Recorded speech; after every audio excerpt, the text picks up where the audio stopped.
So welcome back to another gear review here on Barbecue and Bottles. And today we're going to be reviewing the Cuisinart 360 XL Griddle right here. And there's a few things we wanted to take you through. First, just its features. Secondly, the pros and cons that we've come across using Cuisinart griddles over the course of the last year and a half. We also just wanted to touch on why you ought to consider getting into griddling in the first place. And then lastly, we'll take you through a few differences in terms of how this XL griddle is different than its baby brother, the traditional Cuisinart 360 griddle cooking center. So with that, let's jump into the features. Now the main feature here is the 30-inch diameter cold rolled steel surface top. Now this thing, it's like having a giant cast iron pan to be able to cook on. The thermal capacity of this is huge. It's just like you're using a cast iron pan. If you want to get an incredible steak sear, just heat this up, get it good and ripping hot, and you'll get a lot of energy that's just stored in the actual griddle surface to get remarkable sears. That 30-inch griddle surface gives you a little over 700 square inches of cooking capacity.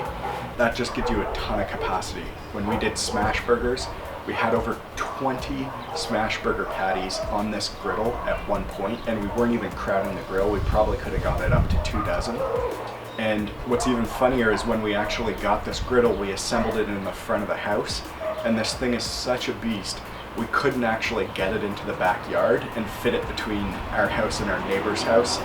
We couldn't get it through the front door or the patio door. So we've been using this out in the front of the house. So just keep that in mind.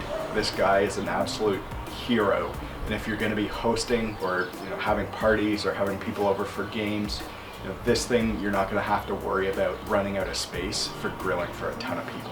Next, we have 3 independently controlled burners on this grill, and each of these burners is 15,000 BTUs. So in total, we've got 45,000 BTUs on this guy. So that's a ton of power.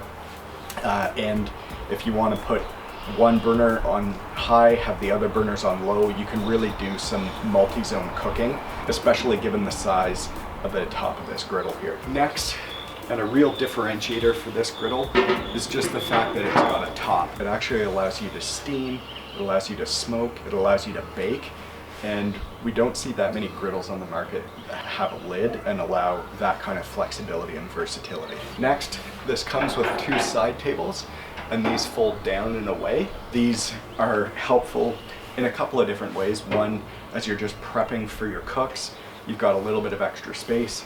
They also have some hooks around here if you want to store your metal spatulas or other cooking utensils. So it's just nice to have a little bit of extra space. As you'll notice, we also have a paper towel holder here underneath one of the sides of the griddle. Now this is great because the main way that you clean the griddle is you just squirt on a bunch of water when your griddle's still hot at the end of your cook. You scrape off that grease, and then you reapply a high heat oil like avocado oil, and then you wipe it down with a paper towel. So we constantly find we're using paper towel as we're griddling, and so it's just nice and handy to have a paper towel holder built into the unit itself. The next feature is just the grease trap that goes all the way around the griddle. So as you're cooking, let's say you're doing burgers and there's a lot of fat that's rendering off your cook, that gets caught in this grease trap, and it all gets funneled into a little trap right up front that's easy to clean. And then lastly, this unit is set up on a couple of casters that allow you to wheel it around very easily, and the casters even have a lock. So if once you've got it in position, if you don't want it rolling around, you can just lock the wheels and you're good to go. So what do we like about griddles in general?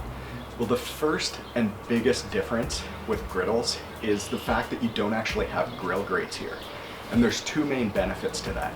If you're cooking something that's very, very high fat, like burgers, and you're using 80-20 chuck, as that fat renders down, it stays on the griddle surface, and your protein just cooks away in its own juices.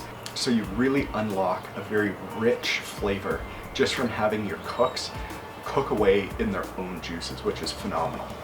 Secondly, you don't have to worry about those fats rendering down into burners causing flare-ups.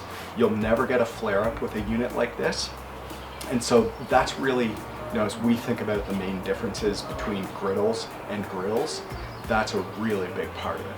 Next is really just the versatility that griddles bring to your barbecue game. These griddles really open my mind to what you can do outdoors, cooking-wise, for breakfast. And of course you can do lunch and dinner here as well, but these things are phenomenal if you're doing bacon and eggs, if you're doing gourmet breakfast sandwiches, you name it. This is perfect for morning cooks. Now also, without grill grates, you don't have to worry about losing any food through the grill grates. Whenever I'm cooking asparagus, I always lose 3 or 4 stalks just through those grill grates.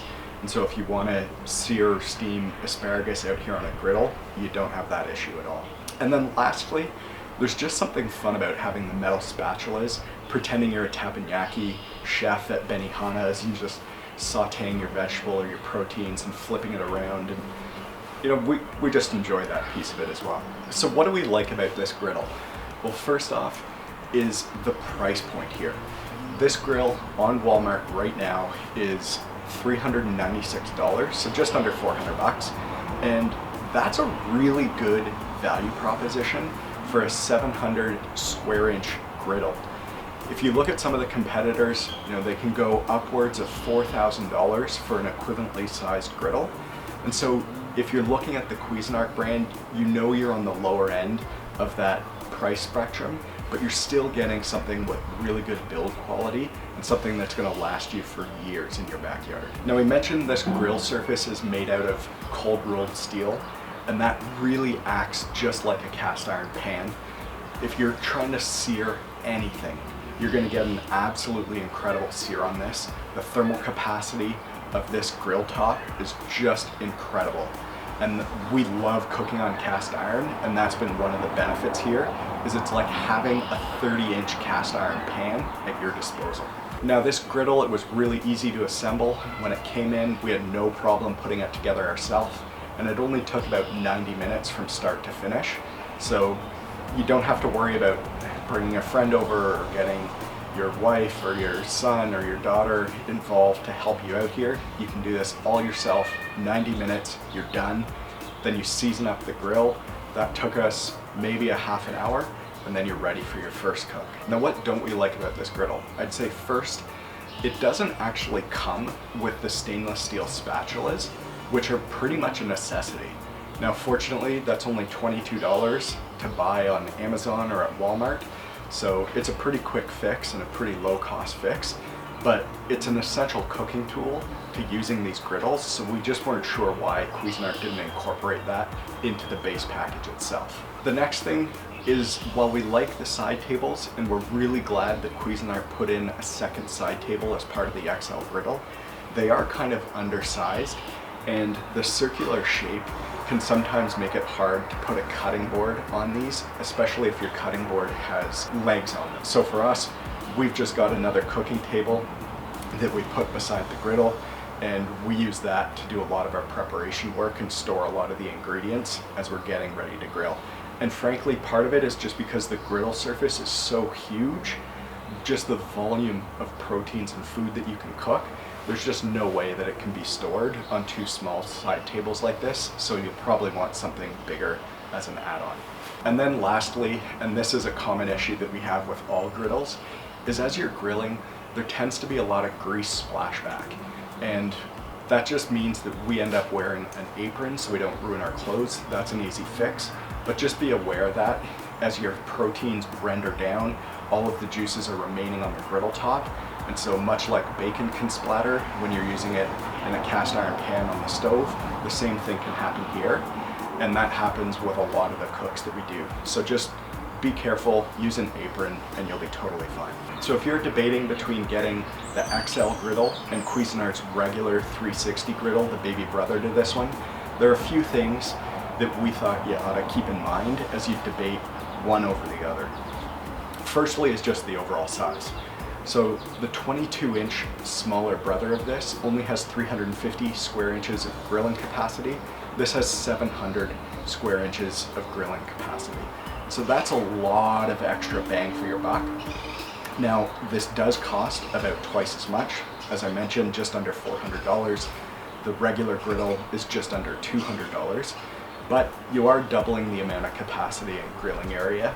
So that's a big plus in our mind, and the XL Griddle is still a fairly low-cost option. Now, a few other things that we like. One is they've moved the actual grease trap from the back to the front. And initially I didn't think I'd like that because I didn't want the grease to be up front where we'd see it as we'd be grilling. But it's actually way more convenient as you're cleaning the grill to be able to just scrape that excess grease off into this front. And the other benefit is that it frees up the back of the grill to use as your lid holder. Now that's something that you can't do on the little brother because the grease trap's back there. As you'll see, we've got the griddle up against a wooden fence here, and as we're cooking and that grease is splashing, this actually acts as a bit of a shield protecting our fence from both the grease and the heat. So I really like that change on the Griddle XL. Now they also brought in the second table on the Griddle XL. The regular griddle, the baby brother, only has one table, but just keep in mind that we don't use these tables as much as you might think because we feel they're undersized, and we've got cooking tables in the backyard anyway that we just wheel out front and use when we're grilling with this. And then lastly, we've got 3 burners on this one as opposed to 2 on the smaller version, and the larger griddle top here just allows for better dual zone cooking. We've found that we've really got an ability to have a high heat zone and a low heat zone on this one, versus with the smaller 22-inch grill top, it's a little bit harder to have differentiated temperatures from one edge to the next. So that's our review of the griddle. If you like this, consider giving us a like below, dropping us a comment if you own one of these and you've got any other thoughts on pros or cons or what you like about griddling or not. Just let us know down in the comments below. If there's any other kit you think we should review, let us know as well. And thanks for tuning in. Consider subscribing for more grill reviews and cooks on this bad boy to come. Thanks for tuning in.